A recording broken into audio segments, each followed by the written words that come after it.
To repair the broken corner of a plastic casing, fashion a wire frame over the damaged area. Next, take the complete contour of the corner using molding clay and fix that mold over the plastic. Pour strong glue and add baking soda so the mixture hardens rapidly, creating a very tough composite material that only requires a little sanding at the end. 2. If a plastic gear breaks, apply a bit of lubricant to prevent sticking and imprint its contour in molding clay. Cut the head off a small nail. Heat it red hot and drive it into the gear disc following the angle of the teeth, then cover the side opening with the clay mold. Prepare the filler by filing an aluminum block to get powder. Mix it well with strong glue, pour it into the mold, and once hardened, the nail will provide the necessary strength to the new solid metal piece. 3. To fix a split in a latch hole along the edge of a piece of plastic, initially secure it with hot metal. After that, cut a square piece from an old wire rack or metal mesh. Heat it with a torch until it is red hot, and press it over the hole so it melts into the plastic. Finally, smooth out the protruding material with a hot blade to achieve a reinforced and firm joint. 4. When a screw hole in a plastic box is stripped and no longer grips, wrap a copper wire around the threads of the screw and heat it with a lighter. As soon as it turns red hot, insert it into the worn hole so that upon cooling, it forms a metal bushing that drastically increases the strength of the thread. 5. You can make a homemade plastic welder by securing 2 small, hollow copper tubes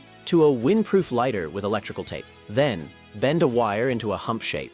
Place it over the metal tube and heat it to easily join any cracked plastic pieces. 6. If an inner fender is missing its retaining clip, insert a washer onto a plastic zip tie and pass it through the joining hole. Place another washer on the opposite side as a spacer and finish the closure by tightly fastening the locking head of a second zip tie to obtain a very sturdy, homemade clip. 7. When joining 2 broken pieces of plastic, do not just pour cyanoacrylate on crudely. Pull a few strands of cotton from a swab, place them right over the break, and then apply the glue so that when it hardens, it acts as a reinforcement. If the part is going to bear a heavy load, it is better to use an oil-based glue for greater durability. 8. When cabinet door hinges loosen, because the wood around the screw hole has stripped, insert wooden toothpicks into the gap to fill it and compact the material. When you reinsert the screw, the thread will bite with force, and the hinge will be perfectly fixed once again. 9. A professional method for repairing bumpers involves using a hot stapler with S-shaped staples. As they melt into the plastic, their curved design distributes force better and increases the contact surface area. Once the material cools, the excess is sanded down flush to leave an excellent high-strength finish. 10.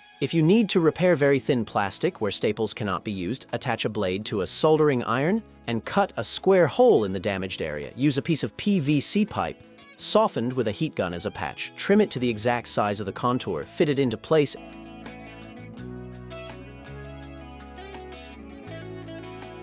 and secure it by melting a window screen mesh into the back using a nail mounted on the soldering iron, reinforcing the center with a melted zip tie before leveling the exterior with putty and sandpaper.